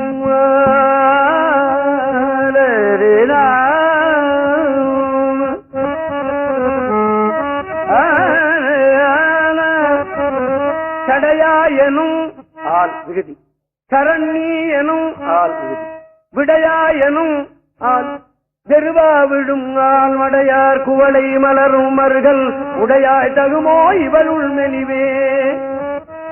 வரல இந்த பதிகம் தேவார புத்தகத்தை எடுத்து பாத்தீங்கன்னா விடம் தீர்த்த திருப்பதிகம்னு இருக்கும். விடம் தீர்த்த திருப்பதிகம், விடம் தீர்த்த திருப்பதிகம் என்று இருப்பது 2 பதிகம் இருக்கு. ஒன்னு நாவுக்கரசர், ஒன்னு திருஞான சம்பந்தர் பாடியது, ஒன்னு நாவுக்கரசர் பாடியது. இந்த விடம் தீர்த்த திருப்பதிகம் என்ன விடத்தை அவர் தீர்த்து வைத்தார் என்பது சுருக்கமா ஒரு கதை சொல்லிவிடுறேன். பெரிய புராணத்துலதான் இந்த கதை நமக்கு கிடைக்கிறது. அந்த பகவான் இல்லைன்னா நமக்கு இந்த கதை கிடைக்காது இல்லையா? ஆமா. காவிரி பூம்பட்டினத்துல ஒரு செட்டியார், அவருக்கு 7 பெண்கள், அவருக்கு ஒரு மைத்துனன் மதுரையில. இந்த காவிரி பூம்பட்டினத்துக்கு செட்டியார் என்ன சொன்னார்? முதல் பெண்ணை அந்த மதுரையில் இருக்கிற மைத்துனனுக்கு கொடுக்கிறேன்னு சொன்னார். கொடுக்கல. அந்த பொண்ணை யாருக்க கொடுத்துட்டார். 2வது பொண்ணை கொடுக்கிறேன்னு சொன்னார், அதுவும் கொடுக்கல. 3 இல்ல, 4 இல்ல, 5 இல்ல, 6 இல்ல. இந்த மாப்பிள்ளை என்ன நினைச்சிருப்பான்? நானா இருந்திருந்தேன்னா அந்த காவிரி பூம்பட்டினத்துக்கு போய் அவன் சிண்டை எட்டி பிடிச்சு என் கை வலி தீர்ற வரைக்கும் அவனை அடிச்சு விடுவேன். நான் என்ன, நீங்க கூட செய்திருவீங்க இந்த வேலையை. ஆமா, அவன் பொறுமையா பேசாம கேட்டுக்கிட்டு இருந்தான். ஏன் பொறுமையா இருந்தான் தெரியுமா? திருஞான சம்பந்தருடைய பார்வை அவன் மேல படக்கூடிய அளவுக்கு அவன் புண்ணியம் பண்ணி இருக்கிறான். அவனுக்கு கோபம் வருமா? கெட்ட எண்ணங்கள் மனத்துல வருமா? வராது. ஆமா. கடைசி பொண்ணு ஒரு பொண்ணு, அந்த 7வது பொண்ணு, அவ என்ன சொல்லிவிட்டா, அப்பா அப்பா நான் மதுரை மாமாவை தான் கல்யாணம் பண்ணிக்க, நான் யாரையும் வேற ஒருத்தரையும் கல்யாணம் பண்ணிக்க மாட்டேன், மதுரை மாமாவை வரவிடுங்கன்னு சொல்லிவிட்டா. எவ்வளவு புண்ணியம் பார்த்தீங்களா அந்த பொண்ணுக்கு? ஆமா, 6 பேரையும் இப்படி கொடுத்ததா அந்த பொண்ணு பார்த்துக்கிட்டே இருந்தா. இப்படி மாமாவை சொன்ன சொல்லு தவறுவது தப்பு இல்லையா அப்படின்னு எண்ணினா அவ மதுரை மாமாவை கூப்பிடுங்கப்பா, நான் அவரை தான் கல்யாணம் பண்ணிக்குவேன் அப்படின்ட்டா. சரி, நம்ம ஜம்ம படிக்காதுன்னு சொல்லி இந்த செட்டியார் என்ன பண்ணினார்? அந்த மாப்பிளைய கூப்பிட்டு, அப்பா இங்க வா, இவளை அழைச்சிட்டு போய் நீ உங்க ஊர்ல கல்யாணம் பண்ணிக்கோ அப்படின்னு சொல்லிவிட்டார். அது அந்த காலத்து வழக்கம். அந்த காலத்துல அவ்வளவு ஒழுங்கு இருந்திருக்கிறது. அப்படி அழைச்சிட்டு போகும்போது எந்த விதமான தவறும் நேரவில்லை என்று திருஞான சம்பந்தர் பாடியிருக்கிறார். அப்படி போகும்போது தனியா ஒரு பெண்ணை அழைச்சிட்டு போகும்போது தவறு நடப்பதற்கு வகை இருக்கிறது அல்லவா? அல்லவா? தவறு நடந்து விடலாம் அல்லவா? தவறு நடக்கவில்லை என்று திருஞான சம்பந்தர் எழுதியிருக்கிறார் தேவாரத்தில். இதை விட வேற சர்டிபிகேட் தேவையா? நான் அண்ணாமலை பல்கலைக்கழகத்தில் படிச்சேன். இந்த ஸ்டைபண்ட் ஒண்ணு கொடுக்கறாங்கல்ல ஏழைகளுக்கு, அப்ப நான் படிக்கும், இப்ப 150 ரூபாய் என்ன கொடுக்கறாங்க, அப்ப 10 ரூபாய் தான். அப்ப ஒரு டீ ஒரணா, ஒரு டம்ளர் நிறைய இருக்கும் டீ ஒரணா, கையகலம் இருக்கும் இட்லி காரணா. அந்த காலம் இல்லையா? 10 ரூபாய். இந்த 10 ரூபாய் எனக்கு கிடைக்கல. நான் உண்மையான ஏழை, நான் அப்ளை பண்ண கிடைக்கல. பணக்காரன்லாம் ஏழைன்னு சொல்லி வாங்கிட்டான். நான் ஏமாந்து போயிட்டேன். இந்த மாப்பிள்ளைகள் மாதிரி பேசாம இருந்துட்டேன். சரி, கடவுள் நமக்கு கொடுக்கலன்னு பேசாம இருந்துட்டேன். அப்ளை பண்ணி பார்த்தோம், கிடைக்கல. நான் என்ன பண்ண முடியும்? பேசாம இருந்துட்டேன். ஒரு நாள் தெருவுல பாடிக்கொண்டு போனேன் சிதம்பரத்துல. அப்பெல்லாம் சிதம்பரத்துல இருந்து சேம்பரத்துல 2 உற்சவம் நடக்கும், அதுக்கு பாட போவேன். இப்ப என்னால முடியல. ஒரு நாள் பாடிக்கிட்டே போனேன். ஒருத்தர் பாட்டு நல்லா கேட்டு நின்னார்.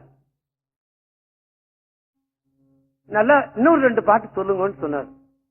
நாங்க வீதி பூரா பாட வேண்டாமா, போக வேண்டாமான்னு சொன்னேன். நான் கூடவே வரேன்ட்டார் அவர். என்ன நிக்க வச்சு சொல்லல. நான் அங்க நீ கூடவே நீ பாடிட்டே போங்க, நான் பாட்டு கேட்டு வந்துடுறேன்.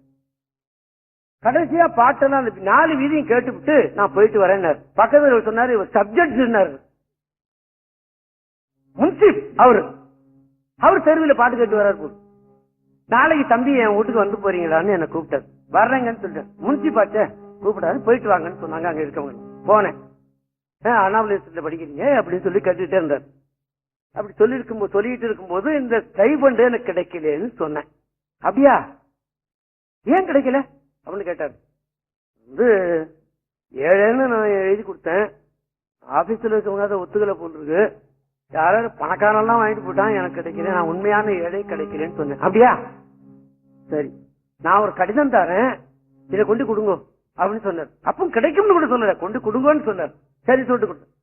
இது இந்த பணம் எனக்கு கிடைக்கலங்கிற கோபம், ஒரு ஆதங்கம் எனக்கு இருக்கிறதா, அதனால நான் என்ன பண்ணேன், அவருடைய ஒரு முன்சீப்பு எழுதி கொடுக்கிறாருன்னு சொன்னா கோர்ட் தீர்ப்பு மறலியாது எனக்கு அந்த வயசுல தெரியல. நான் என்ன பண்ணேன், அந்த கடிதத்தை வாங்கி அந்த கடிதத்துல மற்றொரு பக்கத்துல பி சுவாமிநாதன் 2nd இயர் இசைக்கல்லூரி அண்ணாமலை நகர் அப்படி ஒரு மூலையில எழுதி அதை கொண்டு அந்த போட்டியில போட்டேன். வைஸ் சான்சலருக்கு அந்த கடிதம் போச்சு. ஏய், சப்ஜெக்ட் எழுதி கொடுத்துருக்காரு, மூலையில எழுதி கொடுத்துருக்கான். உடனே அந்த பாய் கூப்பிட அப்படின்ட்டார். வைஸ் சான்சலர் உன்னை கூப்பிடான்னு சொன்ன நான் டின்ன கட்டிவிட்டேன். என்னமோ ஏதோன்ட்டு எந்த போனேன். சிவசங்கர முதலியார் அவனுக்கு தெரியுமா அப்படின்னு கேட்டார். சப்ஜெக்ட் ஐயா தானே தெரியும்.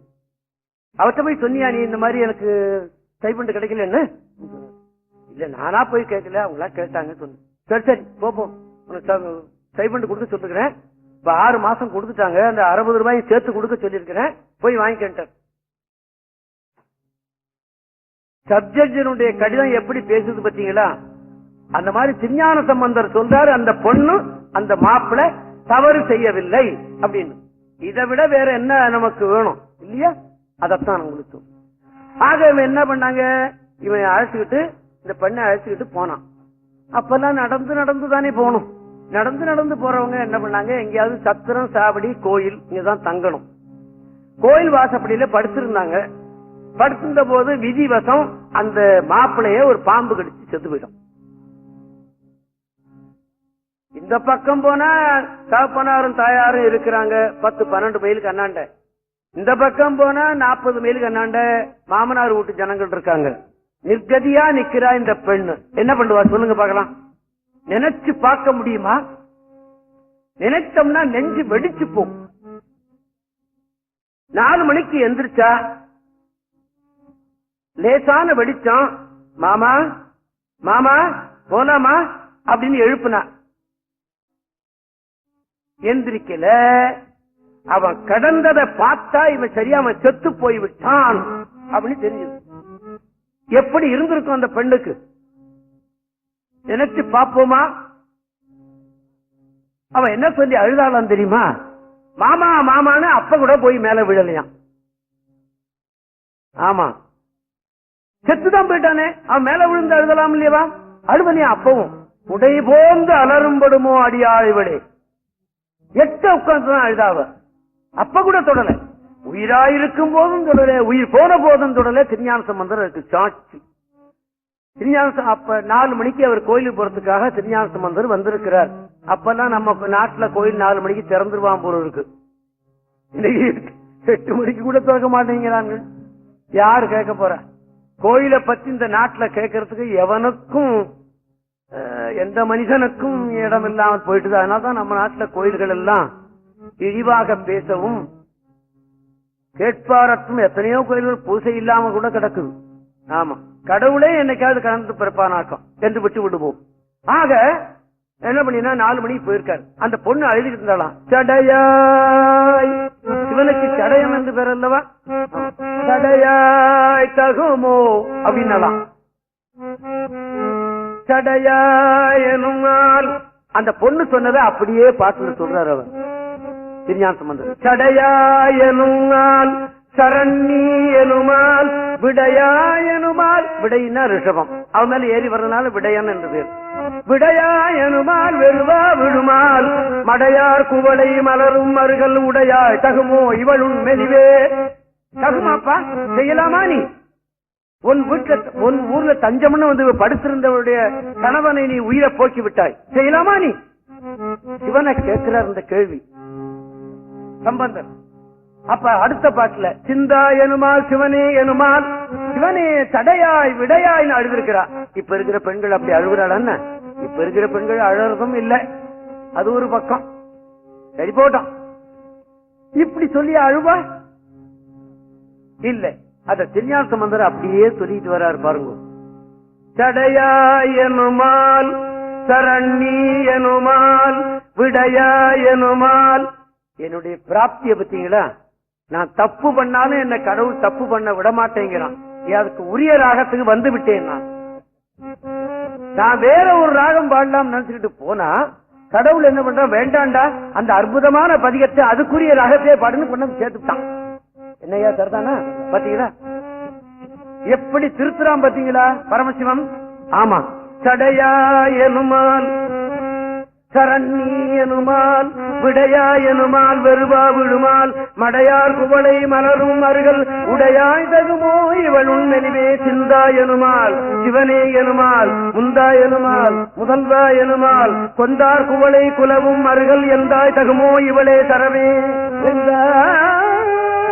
தகுமோ இவளே தரவே. சடையாய் என்னுமால் சரண்ணி என்னுமால் விடையாய் என்னுமால் பெருவா விழுமால் மடையார் குவளை மலரும் அருகல் உடையாய் தகுமோ இவளுள் மெல்லிவே. சிந்தா எனுமா சிவனே எனுமா முந்தா எனுமா குரல்வா எனுமா குவளை குலவும் எந்த தகுமோ இவளே தரவே. எந்த தகுமோ இவளே தரவே. எந்த தகுமோ இவளே தரவே. எந்த தகுமோ இவளே தரவே. எந்த தகுமோ இவளே தரவே.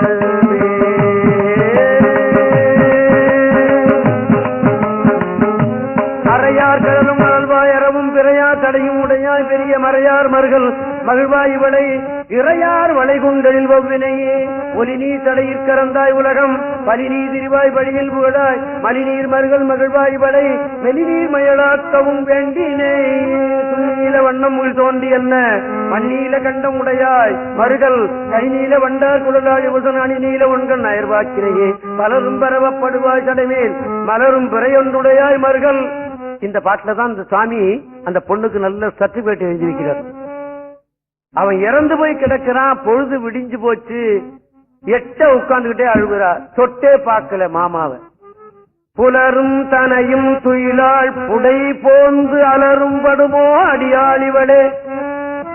எப்படி எழுதி கொடுக்கிறார் பாத்தீங்களா? எப்படி எழுதி கொடுக்கிறார் பாத்தீங்களா? சிவசங்கர முதலியாருக்கு எழுதி கொடுத்ததை விட 1000 மடங்கு பெருசு.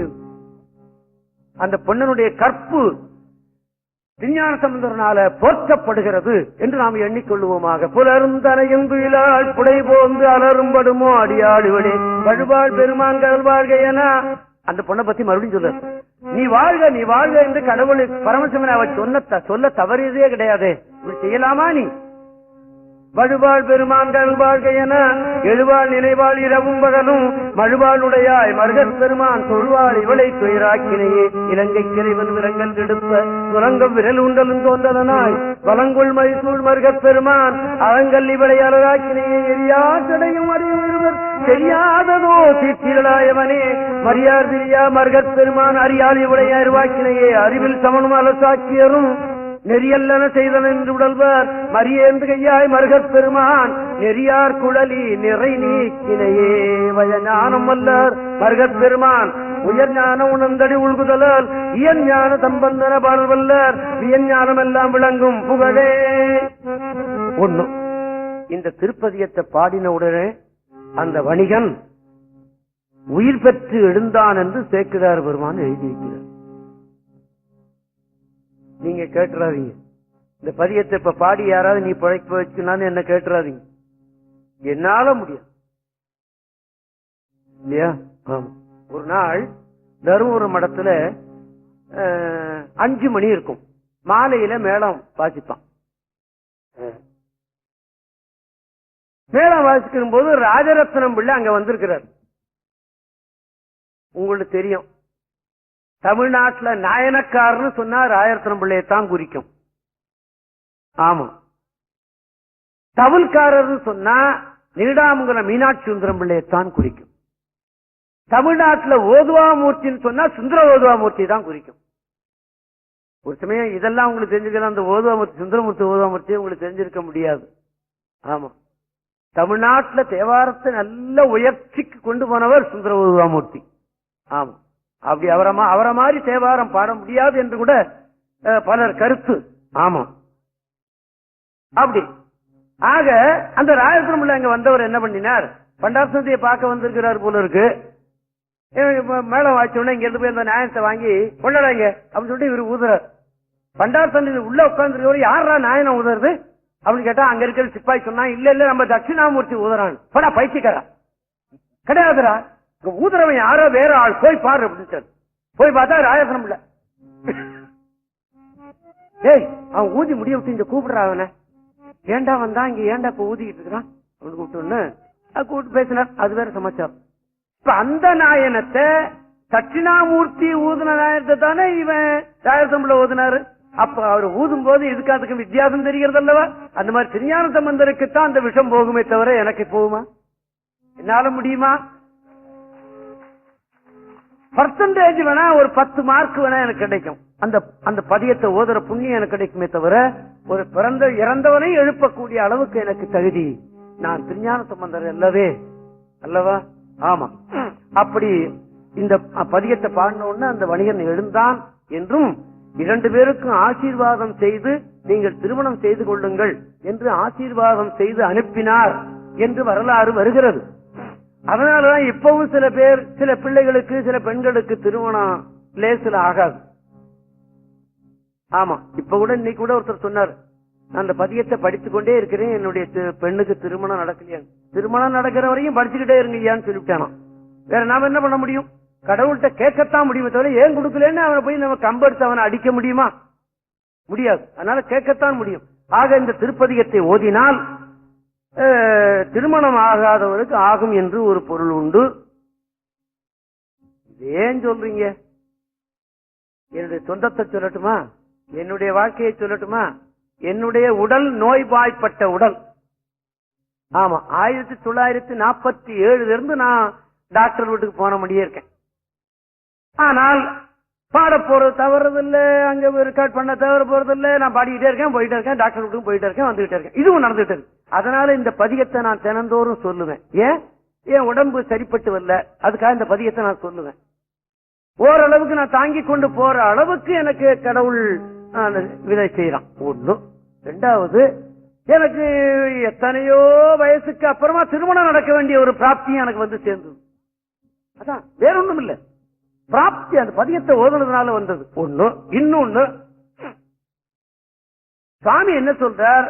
வயஞானம் வல்லார் மருகப் பெருமான் உயர்ஞானம் உணர்ந்தடி உள்குதலால் இயஞ்ஞான சம்பந்தன பாடல் வல்லார் வியஞ்ஞானம் எல்லாம் விளங்கும் புகழே என்பது. இந்த பதியத்தை ஓதுகிறவர்களுடைய புகழ் இந்த உலகம் எல்லாம் பரவிவிடும் என்று எழுதியிருக்கிறார் சுவாமி. இத நான் எண்ணி பார்க்கிறேன். நான் அமெரிக்காவுக்கு போனதில்லை, தென்னாப்பிரிக்காவுக்கு போனதில்லை, சிங்கப்பூர் போனதில்லை. அங்க எல்லாம் போய் பாருங்க, நிச்சயமா என்னுடைய கேசட் பாடிக்கொண்டே இருக்கிறது.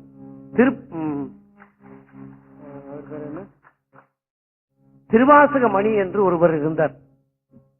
பலருக்கு தெரியும், சிலருக்கு தெரியாது. திருவாசக மணி என்று பேர்.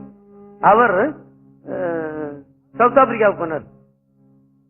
அவர் என்ன நினைச்சிட்டு போனாரோ, சவுத் ஆப்பிரிக்காவுக்கு தேவாரத்தை பத்தி திருவாசகத்தை பத்தி சொல்ல வர்றவன் நான் தான் முதலாளாக இருக்கும்னு நினைச்சாரோ என்னமோ. அங்க போயினா அங்க ஒரு டேப் ரெக்கார்டர்னு தேவாரம் பாடிக்கணும். யாருது? உன்னோட தர்மபுரம் சுவாமிநாதன். நான் தான் முன்னாடி வரணும்னு எனக்கு முன்னாடி அவன் வந்துட்டானா இங்க அப்படின்னாரா அவர். அவர் எனக்கு கடிதம் எழுதியிருந்தார். அவர் நான் தான் முன்னாடி வந்தேன்னு நான் நினைச்சுட்டு போனேன்டா, எனக்கு முன்னாடி நீ இருக்கிறாய், நீ என்னடா என்னுடைய டேப் அங்க கொடுத்துக்கிறேன் பாருன்னு சொல்ற மாதிரி இருந்தது என்று அவர் எழுதியிருந்தார் இந்த திருவாசக மணி. ஆக அந்த அளவுக்கு என்னுடைய புகழ்ச்சி போய்விடுகிறது அல்லவா. இந்த திருப்பதிகத்தை ஓதினால் வயஞானம் வல்லார் மருகப் பெருமான் உயர்ஞானம் உணர்ந்தடி உழுகுதலால் இயஞ்ஞான சம்பந்தன பாடல் வல்லார் வியஞ்ஞானம் எல்லாம் விளங்கும் புகழே, இந்த உலகமெல்லாம் அவனுடைய புகழ் வரும் என்று எழுதி வைக்கிறார். இந்த பதிகத்தை நான் ஒவ்வொரு நாளும் சொல்ல தவறவே மாட்டேன். குறைஞ்சபட்சம் இந்த பதிகம் நான் 3 தடவையாவது சொல்லுவேன். இன்னைக்கு ஒரு தடவை தான் சொல்லி இருக்கிறேன். காலையில இருந்து பூஜையை முடிச்சுட்டு கந்தசாமி கோயிலுக்கு போயிட்டு அப்புறம் இங்கே வந்துட்டு அப்புறம் மறுபடியும் இன்னைக்கு பாண்டிச்சேரிக்கு போகணும். போறதா வேண்டாமா அப்படின்னு நினைக்கும் போதே எனக்கு வலி எல்லாம் சரியா போயிடுது. நீங்க நினைக்கலாம் ஓஹோ ஏதோ பணத்தை நினைச்ச உடனே வலி போயிடுதோன்னு. கிடையாது.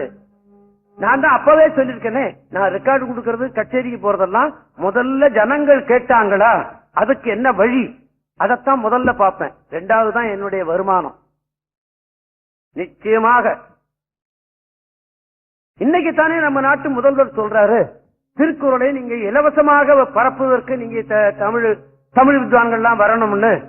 நான் 1 வருஷத்துக்கு முந்தையே ராமையா கிட்ட எழுதி கொடுத்தேனே, எனாமா வந்து தெரிய கொடுக்கிறேன்னு எழுதி கொடுத்தேனே.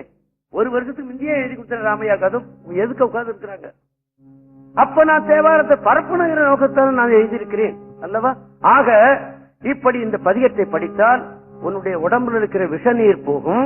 2வது திருமணமாகும்.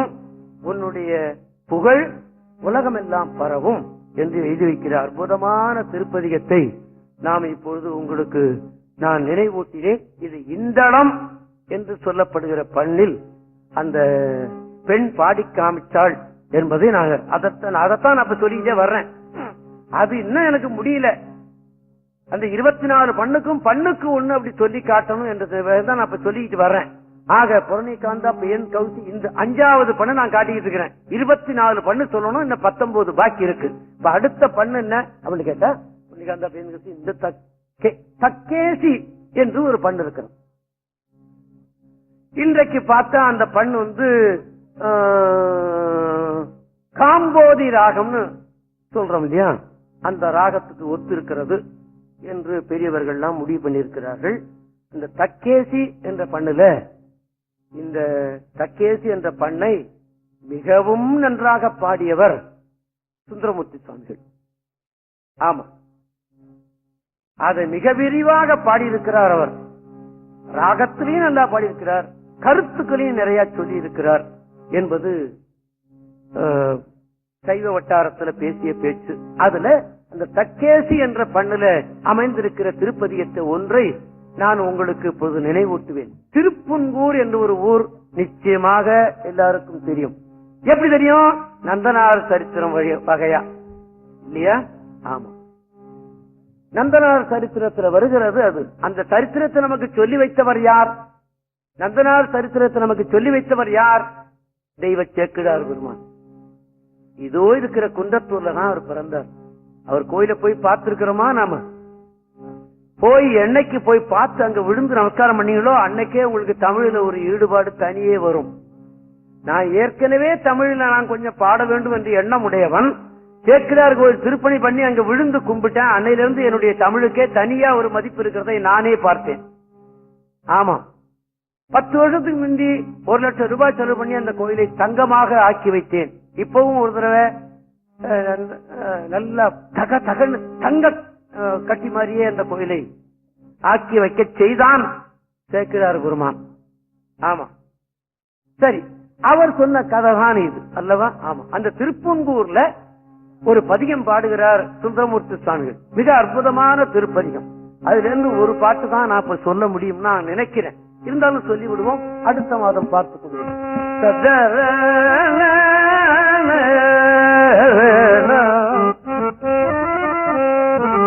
சதன சதன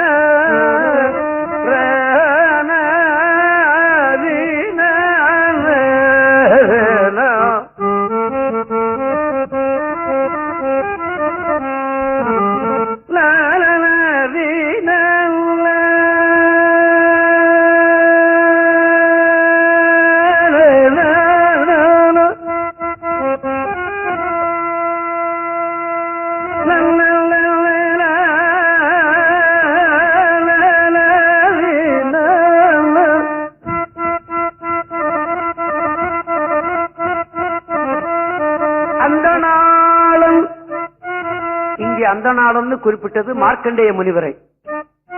அந்த நாளும் உன் அடைக்கலம் புகுத அவரை காப்பது காரணமாக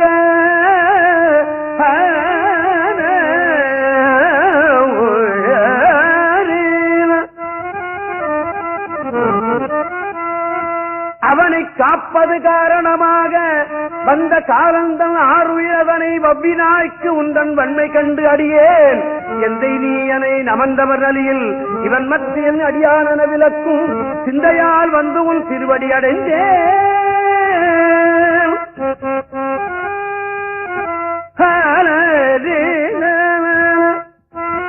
பெரும்பொழிவு திருப்புங்கூருளானே. என்ன கதை? இந்த 10 பாட்டிலையும் 10 வரலாறு சொல்லுகிறார் சுவாமி இந்த பதிகத்தில். முதல் வரலாறு என்ன? அந்த நாளன் என்பது மார்க்கண்டேய முனிவர். மார்க்கண்டேய முனிவருடைய தகப்பனார் பேர் என்ன? மிருகண்டு மகரிஷி. தாயார் பேர் என்ன? மருத்துவதி அம்மை. இந்த மிருகண்டு மகரிஷி தனக்கு குழந்தை இல்லை என்று தவம் பண்ணினார். அப்படி தவம் பண்ணினவர் காட்டுல உட்கார்ந்துட்டு தவம் பண்ணிவிட்டார். மிருகங்கள் வந்து மிருகத்துக்கு இப்ப காதுல அரிச்சதுன்னா காலால சொரிஞ்சுக்கும் இல்லையா? ஆமா. இப்ப நடு முதுகுல அதுக்கு அரிச்சதுன்னா என்ன பண்ணும்? நம்ம ஆபீஸ்ல இருக்கவங்க சில பேர் நடுமுறை அரிச்சதுனாக்கா இந்த ஸ்கேல் இருந்ததுன்னா சரி, ஸ்கேல் இல்லாத என்ன பண்ணுவான்? எங்கேயாவது செவுத்துல மரத்துலதான் தேய்ச்சி ஆகணும் முதுகு இல்லையா? அந்த மிருகங்களுக்கு அப்படி செலவு எடுத்ததுன்னா என்ன பண்ணும்? மரத்துல இடத்துல தேய்க்கும். அது இல்லைன்னா என்ன பண்ணும்? பக்கத்துல கல்லுகள் இருந்தா அதுல தேய்ச்சிக்கும். இது கல்லுன்னு நினைச்சுக்கிட்டு அவன் மேல அப்படி உராய்ந்தது மிருகம். அந்த மிருகம் தேய்த்ததுதான் இந்த மார்க்கண்டேய முனிவருடைய தகப்பனார் மிருகண்டுயன் பேர்.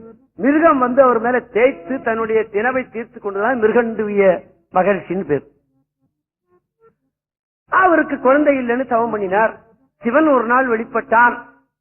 அவர் கேட்டார், சிவன் அப்பா குடிப்பான், கூத்தியா விட்டு போவான், பஞ்சமா பாதகம் செய்வான், அவன் செய்யாத பாபமே கிடையாது, 100 வயசு இருப்பான், ஒரு பிள்ளை தருவேன், வாங்கிக்கிறியா அப்படின்னு கேட்டார். நான் கையை கொடுத்து அவனு சொல்லுவேன். இன்னைக்கு அவன் தான் தேவை. ஊர்ல அடிச்சு வலையில போடுவான். நான் அப்படித்தான் கேட்டிருப்பேன். நான் என்ன, நீங்க கூட அப்படித்தான் கேட்டிருப்பீங்க. மிருகண்டு மகிழ்ச்சி சம்போ மகாதேவா மகாதேவா மகாதேவா, அந்த குழந்தை எனக்கு வேண்டவே வேண்டாம், நான் குழந்தை இல்லாம இருந்தாலும் இருக்கிறேன், அந்த மாதிரி குழந்தை எனக்கு வேண்டான்ட்டு. என்ன சொன்னார் பரமசிவன்?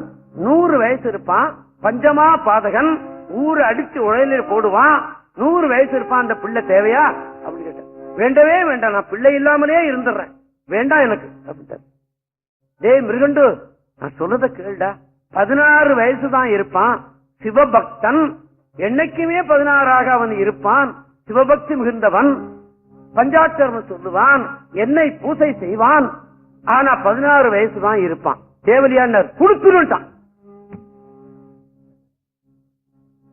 எவ்வளவு தீர்க்க தரிசனம் இருந்திருக்கு பாத்தீங்களா? அந்த மிருகண்டி மகரிஷிக்கு பின்னாலே 16 எண்ணும் 16ஆக ஆக்கிக் கொள்ளுவான்னு நினைச்சார் போல அந்த மிருகண்ட மகரிஷி. குடுத்துருன்னு சொல்லிட்டான், கொடுத்துட்டார். அந்த பையன் தான் மிருகண்ட மகரிஷி. இன்னைக்கு மகரிஷிக்கெல்லாம் தலைவர் மார்க்கண்டேய முனிவர் என்று சொல்லுகிறார்கள். இன்றும் அவர் இருக்கிறார் என்றுதான் சொல்லுகிறார்கள். ஆமா, 15 வயசு இருந்துட்டான், 16வது வயசு வருது, தாய் தந்தையர்கள் அழுகுறாங்க. பையன் கேட்டான், அம்மா ஏன் அழற, பா ஏன் அழறன்னு கேட்டான். இன்னைக்கு இருக்கிற பையன்லாம் அப்பா அம்மாவை அழ செய்யறான். அன்னைக்கு இருந்த பையன் ஏம்மா அழுவுற, ஏப்பா அழுவுறேன்னு கேட்டான். இந்த வரலாறை சொன்னாங்க. அப்படியா? நான் இன்னைக்கே சிவபூசை எல்லாம் செய்யறேன், சிவபூசையை விடாமல் செய்வேன், ஒவ்வொரு கஷேத்திரத்துக்கும் போய் பூசை பண்ணுவேன், காசியிலிருந்து எல்லா கஷேத்திரத்துக்கும் போவேன். என்னுடைய ஆயுள் முடியுதுன்னு சொன்னா சிவபூசையை நன்றாக செய்துவிட்டு போய்விடுகிறேன் அப்படின்னு நினைச்சுக்கிட்டு ஒவ்வொரு ஊரா தரிசனம் பண்ணிட்டு பூசை பண்ணிட்டு கடைசியாக திருக்கடவுர் வந்தான். 16 முடியுது அன்னைக்கு. யமன் வந்தான். இந்த மார்க்கண்டேய முனிவருக்காக யமனை உதைத்தான். அதனால்தான் அங்க காலம்னு பேர் யமனுக்கு. அங்க இருக்கிற சாமிக்கு பேர் கால சம்ஹாரமூர்த்தின்னு பேரு. காலனையும் சம்ஹாரம் பண்ணிவர் அவர், அதனால கால சம்ஹாரமூர்த்தின்னு பேரு அங்க இருக்கு. இப்பவும் பாத்தீங்கன்னா அந்த சாமி கீழே யமன் கிடப்பான். யமனை சாக விடல, மறுபடியும் எழுப்பி விட்டார். யமன் போயிட்டு இருந்தாங்க என்ன ஆயிருக்கும்? யமன் இருக்கும் போதே நம்ம கோடிக்கணக்கில் சேர்ந்து போச்சு நம்ம நாட்டுல இல்லையா? ஆமா, போயிருந்தானே இன்னும் ரொம்ப மோசமா போயிடுமே. மறுபடியும் அவனை எழுப்பி விட்டார் என்று வரலாறு. இதை நினைக்கிறார் சுந்தரமூர்த்தி சுவாமிகள். அன்னைக்கு அந்த மார்க்கண்டேய முனிவருக்காக வந்து யமனை உதைத்து அவனை காப்பாற்றினாயே, எனக்கும் யமன் வருவானோ, அவன் பிடித்து இழுப்பானா? அந்த உயிர் போகும்போது கூற்றுவன் என்று பேர் உண்டு. யமனுக்கு கூற்றுவன் பேர். என்ன அர்த்தம் அப்படின்னு கேட்டா, உடல் வேறு உயிர் வேறாக கூறு செய்யறதுனால அவனுக்கு கூற்றுவன் என்று ஒரு பேர் உண்டு. இந்த உடலை விட்டு அந்த உயிர் போகும்போது என்ன துடிக்கும் தெரியுமா? இந்த உடல் கடவுளே கடவுள். வாதனையில வேதனையில மிக தலையாய வேதனை யம வேதனை தான். அதனாலதான் பெண்கள் என்ன பண்ணுவாங்க, வீட்டுல இந்த குழந்தைகள் ஏதாவது துன்பப்படுச்சுன்னா யமனா வந்து என் பிராணம் எடுக்குன்னு சொல்லுவாங்க இல்லையா? ஆமா. ஆக இந்த வேதனை நாம் பட்டாகணுமா அப்படி கேட்கிறார் ஒரு முருக பக்தர். ஐயோ நாடி போயிட்டு சரி, அப்புறமா அடுத்த மாசம் பார்த்து 12 ஆயிடுச்சு. சரி, ஆக இவர் நினைக்கிறார், எனக்கு யமன் வந்தான்னா அப்ப வந்து அந்த மார்க்கண்டேயனுக்கு எப்படி நீ என்னை காப்பாற்றினாயோ அந்த மாதிரி என்னையும் காப்பாற்றி விடு, அதனால்தான் திருப்பங்கூருக்கு வந்து பாடுகிறேன் என்று சொல்லுகிறார் இந்த முதல் பாட்டுல. மறுபடியும் பாட்டை சொல்லுகிறேன். அந்த நாளன் உன் அடைக்கலம் புகுத அவனை காப்பது காரணமாக வந்த காலந்தன் ஆறுயிரதனை பவ்வினாய்க்கு உந்தன் வன்மை கண்டு அடியேன் எந்தை நீ எனை நமர்ந்தவன் அழியில் இவன் மற்ற என் அடியான விளக்கும் சிந்தையால் வந்து உன் திருவடி அடைந்தேன் செழும்பொழில் திருப்பங்கூருளானே. இந்த முதல் பாட்டு மாத்திரம் சொல்லியிருக்கிறேன். பாக்கி 10 பாட்டும் 9 பாட்டும் அடுத்த மாசம் சந்திப்போம் என்று சொல்லி, இத்தனை பேர் இருக்கும்போது நாம பஞ்சாட்சரம் சொன்னா இதுதான் கோடி அர்ச்சனை இல்லையா? நாமெல்லாம் பஞ்சாட்சரம் சொல்லுவோம். இங்க மாத்திரம் இல்ல, வீட்டிலையும் நீங்க சொன்னீங்கன்னா உங்களுக்கு, உங்களுடைய உடலுக்கு, உங்களுடைய உயிருக்கு நல்லது என்று சொல்லி இப்ப பஞ்சாட்சரம் சொல்லி 1 நிமிஷம் கூட போய்விட்டது.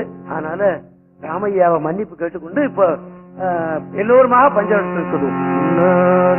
ஓம் நம சிவாய சிவாய நம ஓம். ஓம் நம சிவாய சிவாய நம ஓம். ஓம் நம சிவாய சிவாய நம ஓம். ஓம் நம சிவாய சிவாய நம ஓம். ஓம் நம சிவாய சிவாய நம ஓம். ஓம் நம சிவாய சிவாய நம ஓம். ஓம் நம சிவாய சிவாய நம. ஓம் நம சிவாய சிவாய நம ஓம். ஓம் நம சிவாய சிவாய நம ஓம். சிவாய நம ஓம். சிவாய நம ஓம். சிவாய நம ஓம். சிவன் கோயிலுக்கு தினம் செல்லுங்கள், சிவலிங்கத்தை பார்த்து வணங்குங்கள், ருத்ராட்சம் போட்டுக் கொள்ளுங்கள், விபூதி அணிந்து கொள்ளுங்கள், பஞ்சாட்சரம் சொல்லுங்கள், நலமே வாழ்க என்று சொல்லி வாழ்த்துவேன். அடுத்த மாதம்